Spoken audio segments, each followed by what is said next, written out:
ശ്രീമദ് ഭാഗവതത്തിലെ സപ്തമസ്കന്ധത്തിൽ 9-ാം അധ്യായത്തിലെ 8 മുതൽ 50 വരെയുള്ള 43 ശ്ലോകങ്ങളാണ് പ്രഹ്ലാദസ്തുതി. 8 മുതൽ 28 വരെയുള്ള ശ്ലോകങ്ങൾ കഴിഞ്ഞ വീഡിയോയിലുണ്ട്. പ്രഹ്ലാദസ്തുതി തുടരുന്നു. 29 മുതൽ 50 വരെയുള്ള ശ്ലോകങ്ങൾ. മത്പ്രാണരക്ഷണമനന്തപിദുർവദശ്ച മന്യേ സ്വഭൃത്യ ഋഷിവാക്യമൃതം വിദാതും ഖഡ്ഗം പ്രഗൃഹ്യ യദവോചദ സദ്വിദിൽസു സ്വാമീശ്വരോ മതപരോ വതുകം ഹരാമി. ഹേ അപരിച്ഛിന്ന ഗുണസ്വരൂപ, വാൾ കയ്യിൽ പിടിച്ചും കൊണ്ട് അങ്ങയുടെ ആശ്രിതനും സ്വപുത്രനുമായ എന്നെ വധിക്കുന്നതായ ആ അസത് പ്രവൃത്തി ചെയ്യാനൊരുങ്ങിയ എൻ്റെ പിതാവ്, എടാ, നീ എന്നെ ധിക്കരിക്കുന്നവനല്ലേ? നിന്റെ ശിരസിനെ ഇതാ ഞാൻ അപഹരിക്കുന്നു. ഞാനല്ലാതെ അന്യനായ ഒരു ഈശ്വരനുണ്ടെങ്കിൽ ആ ഈശ്വരൻ നിന്നെ രക്ഷിക്കട്ടെ എന്നു പറഞ്ഞു. വധിപ്പാൻ വന്നപ്പോൾ ആ വധത്തിൽ നിന്ന് എന്നെ രക്ഷിക്കുകയും എൻ്റെ പിതാവിനെ വധിക്കുകയും ചെയ്തത് അങ്ങയുടെ ഭൃത്യനായ നാരദ മഹർഷി പറഞ്ഞതിനെ സത്യമാക്കി തീർക്കാനാണെന്ന് ഞാൻ വിചാരിക്കുന്നു. 23-ാമത്തെ ശ്ലോകം. ഏകസ്തുമേവ ജഗദേതദമുഷ്യയത്വം ആദ്യന്തയോ പൃഥഗവസ്യസി മദ്യതശ്ച സൃഷ്ടാ ഗുണവ്യതികരം നിജമായയേദം ജ്ഞാനേവ തൈരവസിതസ്തദനുപ്രവിഷ്ടഃ. ഈ കാണപ്പെടുന്ന സമസ്ത ലോകവും ഏകനായ അങ്ങു തന്നെയാണ്. എന്തുകൊണ്ടെന്നാൽ സൃഷ്ടിക്ക് മുമ്പേ ഈ ലോകം സന്മാത്രനായിരിക്കുന്ന അങ്ങയിലിരിക്കുന്നു. നാശാനന്തരം അങ്ങയെ പ്രാപിക്കുകയും ചെയ്യുന്നു. അതുകൊണ്ട് ഈ ലോകത്തിൻ്റെ കാരണഭൂതനും അവധിഭൂതനും അങ്ങുതന്നെയാണ്. അതുകൊണ്ട് മധ്യത്തിലും അങ്ങുതന്നെ.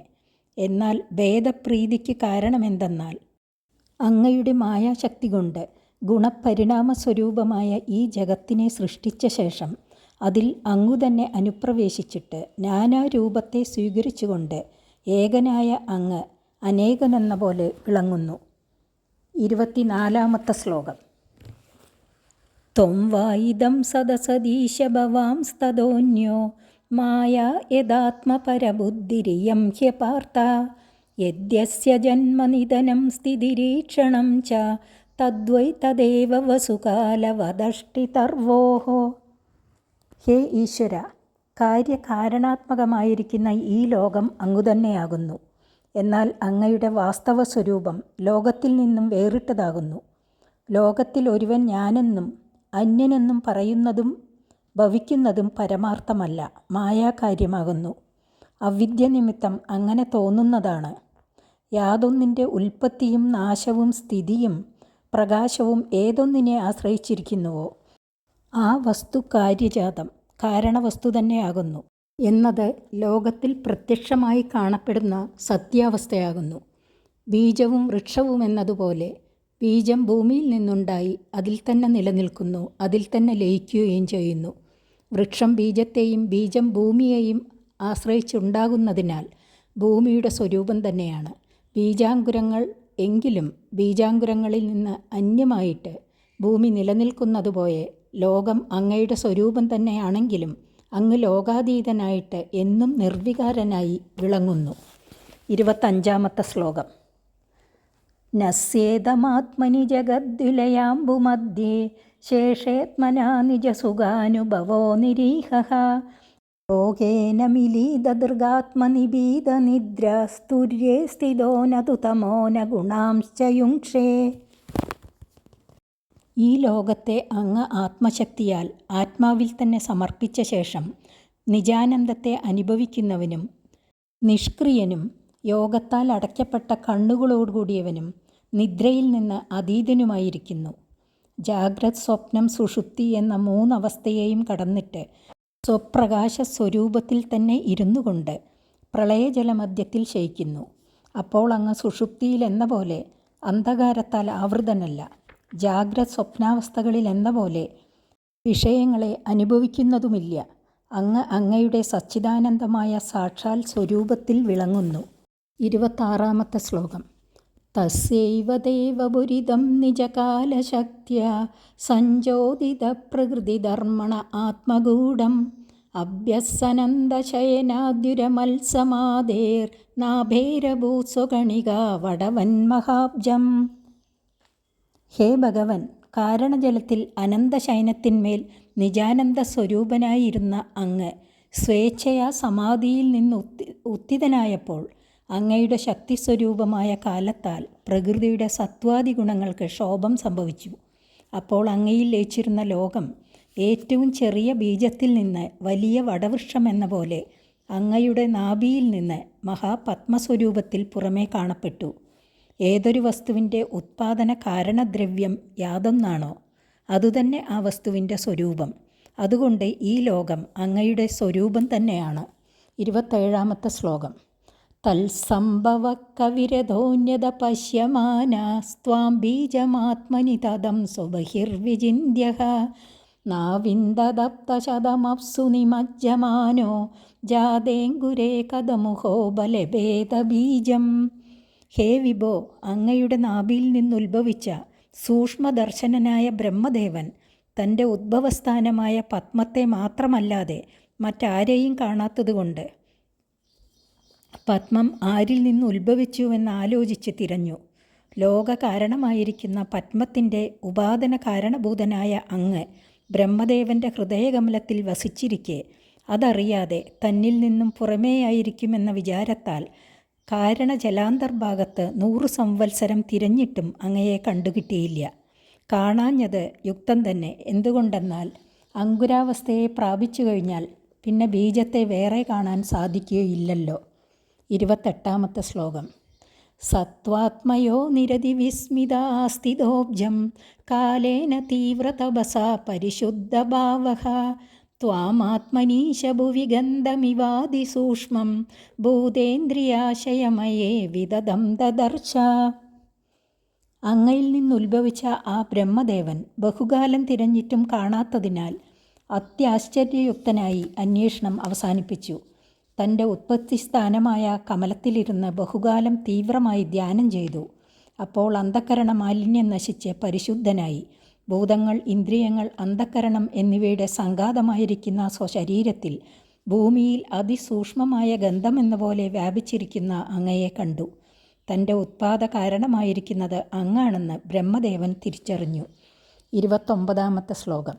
ഏവം സഹസ്രവദനാംഘ്രിശിരക്കരോരു നാസ്യാസ്യ കർണനയനാഭരണായുധാഢ്യം മായാമയം സതുപലക്ഷിത സന്നിവേശം ദൃഷ്ട്വാ മഹാപുരുഷമാപമുദം വിരിഞ്ചഃ. അങ്ങയുടെ സൂക്ഷ്മസ്വരൂപത്തെ ധ്യാനദൃഷ്ട്യാ കണ്ടതുപോലെ തന്നെ അങ്ങയുടെ വിരാട് സ്വരൂപത്തെയും കണ്ടതിനാൽ ബ്രഹ്മദേവൻ ഏറ്റവും സന്തോഷിച്ചു. അപരിമേയങ്ങളായ മുഖങ്ങളും പാദങ്ങളും ശിരസ്സുകളും കരങ്ങളും തുടകളും നാസികകളും കർണങ്ങളും നേത്രങ്ങളും ആഭരണങ്ങളും ആയുധങ്ങളും കൊണ്ട് പരിപൂർണമായിരുന്ന ആ മഹാസ്വരൂപം അത്യാശ്ചര്യത്തെയും ആനന്ദത്തെയും ജനിപ്പിച്ചു. 30-ാമത്തെ ശ്ലോകം. തസ്മൈ ഭവാൻ ഹയശിരസ്തനുവം ച ബിഭ്രദ്വേദദ്രുഹാവതി ബലോ മധുകൈടഭാക്യോ ഹത്വാനയശ്രുതിഗണാം സ്തുരജസ്തമശ്ച സത്വം തവ പ്രിയതമാം തനുമാമനന്തി. രജസ്തമോ ഗുണപ്രധാനികളും മഹാബലശാലികളും വേദങ്ങളെ അപഹരിച്ചവരുമായ മധുകൈടവന്മാരെന്നു പേരുള്ള അസുരന്മാരെ ഹയഗ്രീവമൂർത്തിയായി അവതരിച്ചുകൊണ്ട് സംഹരിച്ച ശേഷം വേദങ്ങൾ ബ്രഹ്മാവിന് നൽകി. അസുരന്മാരെ സംഹരിക്കാനായി സ്വീകരിച്ച ആ സത്വഗുണപ്രധാനമായ സ്വരൂപം അങ്ങയുടെ ഏറ്റവും പ്രിയപ്പെട്ട മൂർത്തിയാണെന്ന് വിദ്വാൻമാർ പറയുന്നു. 31-ാമത്തെ ശ്ലോകം. ഇത്തം നൃതിര്യഗൃഷിദേവജഷാവതാരേർലോകാൻ വിഭാവയസി ഹംസി ജഗത്പ്രദീപാൻ ധർമ്മം മഹാപുരുഷപാസിയുഗാനുവൃത്തം ചന്നക്കലോ യതഭവസ്ത്രീയുഗോദസത്വം.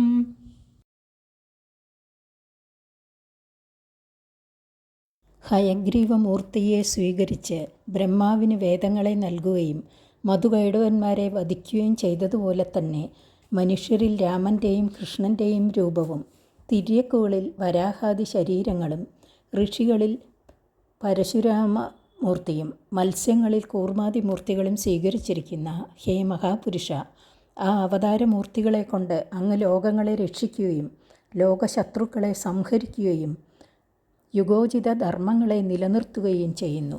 കലിയുഗത്തിൽ പ്രത്യക്ഷമായി അവതരിക്കാതെ അങ്ങ് ഗൂഢമായിരിക്കുന്നതിനാൽ അങ്ങയെ ത്രിയുഗൻ എന്ന് ഭക്തന്മാർ കീർത്തിക്കുന്നു. 32 ശ്ലോകം. നൈതന്മനസ്തവ കഥാസു വിഗുണ്ടനാദ സംപ്രീയതേ ദുരിതദുഷ്ടമസാധു തീവ്രം കാമാതുരം ഹർഷശോകഭയേഷണാർത്ഥം തസ്മിൻ കഥം തവ ഗതിം വിമൃശാമി ദീനഃ. ഹേ വൈകുണ്ഠപതേ, ജന്മാന്തരങ്ങളിൽ ചെയ്ത ദുരിതകർമ്മങ്ങളുടെ വാസന നിമിത്തം ദൂഷിച്ചും അസന്മാർഗങ്ങളിൽ സ്വഭാവത്താൽ തന്നെ സഞ്ചരിച്ചും അടക്കുവാൻ കഴിയാത്ത വിധം ശക്തിയോടുകൂടിയും അനേകതരം കാമങ്ങൾ നിമിത്തം ക്ലേശിച്ചും ഹർഷം, ശോകം, ഭയം, ഏഷണകൾ എന്നീ വൃത്തികളാൽ നിരന്തരം പീഡിക്കപ്പെട്ടുകൊണ്ടിരിക്കുന്ന ഈ മനസ്സ് അങ്ങയുടെ കഥകളിൽ രമിക്കുന്നില്ല. അത് ഈ വിധം ചലിച്ചുകൊണ്ടിരിക്കെ അങ്ങയുടെ തത്വസ്വരൂപത്തെ ഞാൻ എങ്ങനെ ചിന്തിക്കും? 33 ശ്ലോകം. ജിഹ്വൈകതോച്യുത വികർഷതി മാ വിതൃപ്ത ശിഷ്ണോന്യതസ്ത്വഗുദരം ശ്രവണം കുതശ്ചിത് ക്രാണോന്യതശ്ച പലദൃക്കൊജ കർമ്മശക്തിർ ബഹ്വസ്സപത്ന്യൈവ ഗേഹപതിം ലുനന്തി. ഹേ അച്യുത, തൃപ്തിപ്പെടാത്ത നാവ് മധുരാദി രസപദാർത്ഥങ്ങളിലേക്കും ശിഷ്ണം സുന്ദരികളായ സ്ത്രീകളെ ശബ്ദങ്ങളിലേക്കും ത്വഗീന്ദ്രിയം നാസിക മനോഹരഗളിത ദ്രവ്യങ്ങളിലേക്കും ഉദരം വിശാഞ്ചല സ്വഭാവമായ ഏതെങ്കിലും സൗന്ദര്യമുള്ള രൂപങ്ങളിലേക്കും കരചരണങ്ങളായ കർമ്മേന്ദ്രിയങ്ങൾ അവയുടെ വിഷയങ്ങളിലേക്കും എന്നെ പിടിച്ചു വലിച്ചു മതിക്കുന്നു. അനേകം ഭാര്യമാർ അവരുടെ ഏക ഭർത്താവിനെ അവരവരുടെ വീടുകളിലേക്ക് ഒരേ സമയം ആകർഷിച്ച് ഉപദ്രവിക്കുന്നത് പോലെ ജ്ഞാനേന്ദ്രിയങ്ങളും കർമ്മേന്ദ്രിയങ്ങളും അവരവരുടെ വിഷയങ്ങളിലേക്ക് ആകർഷിക്കുന്നതുകൊണ്ടുള്ള ദുഃഖം അസഹ്യമായി തന്നെ ഇരിക്കുന്നു. 34 ശ്ലോകം. ഏവം സ്വകർമ്മപതിദം ഭവ വൈതരണ്യ അന്യോന്യജന്മമരണാശന ഭീതഭീതം പശ്യഞ്ജനം സ്വവരവിഗ്രഹവൈരമൈത്രം ഹന്തേതി പാരചരപി പ്രിഹിമൂഢമദ്യ. ഞാൻ മാത്രമല്ല ക്ലേശിക്കുന്നത്, എല്ലാ ജനങ്ങളും ക്ലേശിക്കുന്നവർ തന്നെ. ഈ സംസാരമാകുന്ന വൈതരണിയിൽ അവരവരുടെ കർമ്മബലാനുസരണം ജന്മമരണാദികൾ അനുഭവിക്കേണ്ടി വരുന്നതിനാൽ അതിഭീതന്മാരായിരിക്കുന്നുവെങ്കിലും സ്വന്തം ശരീരങ്ങളിൽ മമതയും പരശരീരങ്ങളിൽ വൈരവും ഉപേക്ഷിപ്പാൻ ശക്തന്മാരല്ലാത്തതുകൊണ്ട് സംസാര വൈതരണിയിൽ തന്നെ മുങ്ങിപ്പൊങ്ങി കുഴങ്ങുന്ന മൂഢജനങ്ങളെ അതിൻ്റെ തീരത്തു നിന്നും കാണുന്ന അങ്ങ് കഷ്ടം ഇങ്ങനെ തപിക്കുന്നുവല്ലോ എന്നുള്ള കാരുണ്യത്താൽ കരയണിപ്പിച്ച് രക്ഷിക്കണമേ. അങ്ങേക്കല്ലാതെ മറ്റാർക്കും അവരെ രക്ഷിക്കുവാൻ കഴിയുകയില്ല. അതിനാൽ ഭഗവൻ സംസാര സന്തപ്തന്മാരെ കാരുണ്യപൂർവം കരയണപ്പിക്കണമേ. 35 ശ്ലോകം. കോന്യത്ര തേ അഖില ഗുരോ ഭഗവൻ പ്രയാസ ഉത്താരണേസ്യ ഭവസംഭവലോഭഹേതോഹോ മൂഢേഷു വൈ മഹദനുഗ്രഹ ആർത്തബന്ധോ കിം തേന ദേ പ്രിയജനാനനുസേവദാംനഃ. ഹേ ഭഗവാൻ, അഖില ഗുരോ, സംസാര സന്തപ്തന്മാരായവരെയെല്ലാം അതിൽ നിന്ന് ഉദ്ധരിക്കുവാൻ അങ്ങേക്ക് എന്തു കഷ്ടമാണുള്ളത്? ഒട്ടും പ്രയാസമില്ല. എന്തുകൊണ്ടെന്നാൽ ഈ ലോകത്തെ ഈ വിധം സൃഷ്ടിച്ചു രക്ഷിച്ചു സംഹരിക്കുന്നത് അങ്ങല്ലേ. അതിനേക്കാൾ പ്രയാസം ഇതിനില്ല. ഇച്ഛാമാത്രയിൽ എന്തും നടത്താൻ ശക്തനായ അങ്ങ് സംസാര ക്ലിഷ്ടരെയെല്ലാം രക്ഷിക്കണം. ഹേ പ്രഭോ, അങ്ങയെയോ അങ്ങയുടെ ഭൃത്യജനങ്ങളെയോ സേവിക്കുന്നതുകൊണ്ട് സംസാരക്ലേശം നിശേഷം നശിക്കുമെന്നുള്ള വിചാരമില്ലാത്ത മൂഢന്മാരിൽ തന്നെയാണ് മഹദനുഗ്രഹം ഉചിതമായിരിക്കുന്നത്. അങ്ങയുടെ ഭൃത്യന്മാരെ അനുസരിച്ച് സേവിക്കുന്ന ഞങ്ങളെ വീണ്ടും ഉദ്ധരിക്കുന്നതുകൊണ്ട് എന്തു വിശേഷം? 36 ശ്ലോകം. നൈവോദ്യുജേ പരദുരത്തിയ വൈതരണ്യ സ്തുദ്ധീര്യഗായന മഹാമൃതമഗ്നചിത്തഃ ശോചേ തദോ വിമുഖചേതസ ഇന്ദ്രിയാർത്ഥമായ സുഖായ പരമുദ്വഹദോ വിമൂഢാൻ. ഹേ പരമപുരുഷ, അങ്ങയുടെ വീര്യകീർത്തനമാകുന്ന അമൃത സമുദ്രത്തിൽ മഗ്നമായ ചിത്തത്തോടുകൂടിയ ഞാൻ അന്യർക്ക് കടക്കാൻ കഴിയാത്ത സംസാര വൈതരണിയെ ഭയപ്പെടുന്നില്ല. എന്തുകൊണ്ടെന്നാൽ സംസാര വൈതരണിയിലെ ബാധകൾ എനിക്ക് ഏൽക്കാതെയിരിക്കാൻ അങ്ങയുടെ കഥാമൃത ഭജനം എന്ന കവചമുണ്ടല്ലോ. അതിനാൽ എന്നെക്കുറിച്ച് ഞാൻ ക്ലേശിക്കുന്നില്ല. അങ്ങയുടെ ആ കഥാമൃതത്തെ പാനം ചെയ്യുവാൻ ആഗ്രഹിക്കാത്ത മനസ്സോടുകൂടിയ മൂഢജനങ്ങളെക്കുറിച്ച് ഞാൻ ഏറ്റവും ദുഃഖിക്കുന്നു. സ്വതവേ കടക്കുവാൻ കഴിയാത്ത നദി ഭാരമെടുത്തുകൊണ്ട് കടക്കാൻ ശ്രമിക്കുന്നത് പോലെ അങ്ങയുടെ കഥാമൃതത്തെ സേവിക്കുന്നില്ലെന്നു മാത്രമല്ല, തുച്ഛവിഷയങ്ങളിലുള്ള ആസക്തി നിമിത്തം അതിനുപകരിക്കുന്ന ധനധാന്യ ഭാര്യ പുത്രാദിഭാരങ്ങളെ വഹിക്കുകയും ചെയ്യുന്നു. അവരുടെ ദയനീയ സ്ഥിതി ഹേ ഭഗവൻ എന്നെ വല്ലാതെ ക്ലേശിപ്പിക്കുന്നു. 37 ശ്ലോകം. പ്രായേണ ദേവമുനയസ്വ വിമുക്തികാമ മൗനം ചരന്തി വിജനേന പരാർത്ഥനിഷ്ഠാഃ നൈതാന്യഹായ കൃപണാനി മുമുക്ഷയേകോ ജ്ഞാന്യം ത്വദസ്യ ശരണം ഭ്രമതോനുപശ്യേ. അല്ലയോ ദേവ, മിക്കവാറും മുനികൾ പരാനുഗ്രഹ തത്പരല്ല. അവർക്ക് സംസാരഭീതിയെ തീർത്ത് മോക്ഷം പ്രാപിക്കണമെന്ന വിചാരത്താൽ വിജനമായ ദേശങ്ങളിൽ ചെന്നിരുന്ന് മൗനം ദീക്ഷിച്ചുകൊണ്ട് സ്വരൂപധ്യാനത്തിൽ തൽപരന്മാരായിരിക്കുന്നത് അവരുടെ സ്വഭാവമാകുന്നു. സംസാര സന്തപ്തന്മാരെ ഇതേ സങ്കടത്തിൽ തന്നെ ഇട്ടും കൊണ്ട് ഞാൻ ഒരുവൻ മാത്രമായിട്ട് മോക്ഷത്തെ ആഗ്രഹിക്കുന്നില്ല. സംസാര വൈതരണിയിൽ തന്നെ ചുറ്റിത്തിരിഞ്ഞു ബുദ്ധിമുട്ടുന്ന ഇവർക്ക് അങ്ങല്ലാതെ വേറൊരു രക്ഷാസ്ഥാനം ഞാൻ കാണുന്നില്ല. അതിനാൽ ഹേ പരമകൃപാലോ, ഇവരെയും രക്ഷിക്കണമേ. 38 ശ്ലോകം. എന്മൈഥുനാദിഗൃഹമേതി സുഖം ഹി തുച്ഛം കണ്ടൂയനേന കരയോരിവ ദുഃഖം തൃപ്യന്തിനേഹ കൃപണാ ബഹുദുഃഖഭാജഃ കണ്ടൂതിവൻ മനസിജം വിഷഖേദധീരഃ. ഹേ ഭഗവൻ, ഭാര്യ സംയോഗാദികളിൽ നിന്ന് ഗൃഹസ്ഥാശ്രമികൾ അനുഭവിക്കുന്ന സുഖം ചൊറികൊണ്ട് ദുഷിച്ചിരിക്കുന്ന കരത്തെ മറ്റൊരു കരം കൊണ്ട് ചൊറിയുന്ന സമയത്തുണ്ടാകുന്ന സുഖം പോലെ എത്രയും തുച്ഛവും പിന്നീട് അത്യന്ത ദുഃഖപ്രദവുമാകുന്നു. അപ്രകാരം അനന്ത ദുഃഖങ്ങളെ അനുഭവിക്കുന്നുവെങ്കിലും വിചാരശൂന്യരായ അവർ ആ സുഖം ആഗ്രഹിക്കാതിരിക്കുന്നില്ല. വീണ്ടും വീണ്ടും അതിനെ ആഗ്രഹിച്ച് ജന്മം നിഷ്ഫലമാക്കുന്നു. അങ്ങയുടെ കാരുണ്യത്തിന് പാത്രീഭൂതന്മാരായ ദുർലഭം ചില ധീരന്മാർ മാത്രം ചൊറിയെ സഹിക്കുന്നതുപോലെ കാമത്തെ അടക്കുകയും അതിൽ നിന്ന് ക്രമത്തിൽ വിരക്തി പ്രാപിക്കുകയും ചെയ്യുന്നു. 39 ശ്ലോകം. മൗനവ്രതശ്രുതതപോദ്യയന സ്വധർമ്മ വ്യാഖ്യാരഹോ ജപസമാദയ ആപവർഗ്യാഃ പ്രായപരം പുരുഷദേ ത്വജിതേന്ദ്രിയാണാം വാർത്താ ഭവന്ത്യുതനവാത്രദുദാംബികാനാം. ഹേ അന്തര്യാമിയായ ഭഗവാൻ, യഥാർത്ഥമായിട്ടുള്ള മോക്ഷകാംക്ഷയുള്ളവർ വളരെ ദുർലഭമാണെന്ന സംഗതി അങ്ങേക്കറിയാത്തതല്ലല്ലോ. മൗനം, വ്രതം, തപസ്, അധ്യയനം, ധർമാനുഷ്ഠാനം, ഗ്രന്ഥവ്യാഖ്യാനം, ഏകാന്തവാസം, മന്ത്രാനുഷ്ഠാനം, സമാധി തുടങ്ങിയ 10 വിധ ധർമ്മങ്ങൾ മോക്ഷോപായങ്ങൾ തന്നെയാണെങ്കിലും ഇന്ദ്രിയ ജയമില്ലാത്തവർ ആ വക ധർമ്മങ്ങളെ ജീവനോപായങ്ങളായിട്ടു മാത്രം ഉപയോഗിക്കുന്നതല്ലാതെ ഭഗവാനായ അങ്ങയുടെ പ്രസാദ ലാഭത്തിനായി ഉപയോഗിക്കുന്നവർ വിരളമാണ്. ദമ്പത്തിനായി മൗനാദി ധർമ്മങ്ങൾ അനുഷ്ഠിക്കുന്നവർക്ക് അത് ജീവനോപമായിട്ട് ചിലപ്പോൾ ബലിക്കും, ചിലപ്പോൾ ബലിക്കാതിരിക്കുകയും ചെയ്യും. 40 ശ്ലോകം. രൂപം ഇമേ സദസദീ തവ വേദസൃഷ്ടേ ബീജാങ്കുരാവിവന ചാന്യത രൂപകസ്യ യുക്താ സമക്ഷമുഭയത്ര വിജിന്യതേ ത്വാം യോഗേന വന്യമിവ ദാരുഷു നാന്യത സ്യാത്. വിത്തിൽ നിന്നും വൃക്ഷങ്ങൾ, വൃക്ഷങ്ങളിൽ നിന്നും വിത്തുകൾ എന്ന പോലെ കാരണത്തിൽ നിന്ന് കാര്യങ്ങൾ, കാര്യങ്ങളിൽ നിന്ന് പിന്നെയും കാരണം എന്നിങ്ങനെ പ്രവാഹപതിതങ്ങളായിട്ട് വൃഷ്ടി സമഷ്ടി എന്ന രണ്ടും അങ്ങയുടെ രൂപങ്ങളാണെന്ന് വേദം ഉപദേശിക്കുന്നു. എന്നാൽ ആ 2 രൂപങ്ങളും അങ്ങേക്കുള്ളതല്ല. അങ്ങയെ അന്വേഷിച്ചറിയാനുള്ള സ്ഥാനങ്ങളായിട്ടാണ് അവയെ വേദം നിശ്ചയിച്ചിരിക്കുന്നത്. അരണിയിൽ നിഗൂഢമായിരിക്കുന്ന അഗ്നിയെ മദനം കൊണ്ട് സാക്ഷാത്കരിക്കുന്നത് പോലെ കാര്യകാരണങ്ങളെ വ്യാപരിപ്പിക്കുന്ന അന്തര്യാമിയായ അങ്ങയെ ഭക്തി കൊണ്ട് മാത്രമല്ലാതെ അന്യോപായങ്ങൾ കൊണ്ട് പ്രത്യക്ഷമായി അറിയാൻ കഴിയുന്നതല്ല. കാര്യങ്ങളിലും കാരണത്തിലും അനുസ്യൂതമായിരിക്കുന്ന പരമാർത്ഥ വസ്തു അങ്ങേ ഏകൻ മാത്രമാണ്. 41 ശ്ലോകം.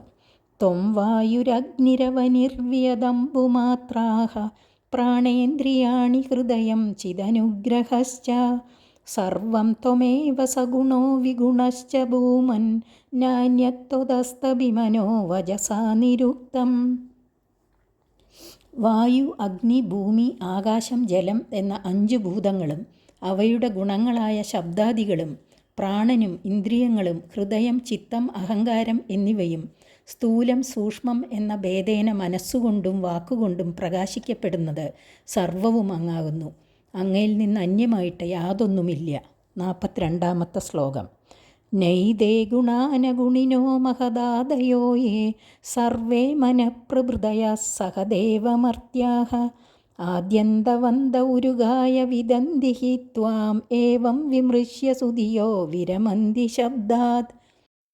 സത്വരജോ തമോ ഗുണങ്ങളും മഹത്വ തത്വാദികളും ഗുണാഭിമാനികളായ ദേവന്മാരും മനുഷ്യരും മനസ്സ്, ബുദ്ധി, ചിത്തം, അഹങ്കാരം എന്നിവയും ആദിയും അന്തവുമുള്ളവരാകയാൽ ഗുണാതീതനും ആദ്യന്തരഹിതനുമായ അങ്ങയെ അറിയുന്നില്ല എന്നുള്ള തത്വത്തെ അറിയുന്ന വിവേകികൾ ശാസ്ത്രാഭ്യാസങ്ങളെ എല്ലാം വിട്ട് ഏകാഗ്രഭാവത്തോടുകൂടി അങ്ങയെ സമാധിയോഗത്താൽ ഉപാസിക്കുന്നു.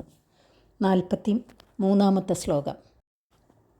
തത്തേർഹത്തമനമസ്തുതി കർമ്മപൂജാഃ കർമ്മസ്മൃതിശ്ചരണയോ ശ്രവണം കഥായാം സംസേവയാ ത്വയി വിനേതി ഷഡംഗയാ കിം ഭക്തിം ജനപരമഹംസഗതോ ലഭേത. ഹേ പരമപൂജ്യനായ ഭഗവാനെ, നമസ്കാരം.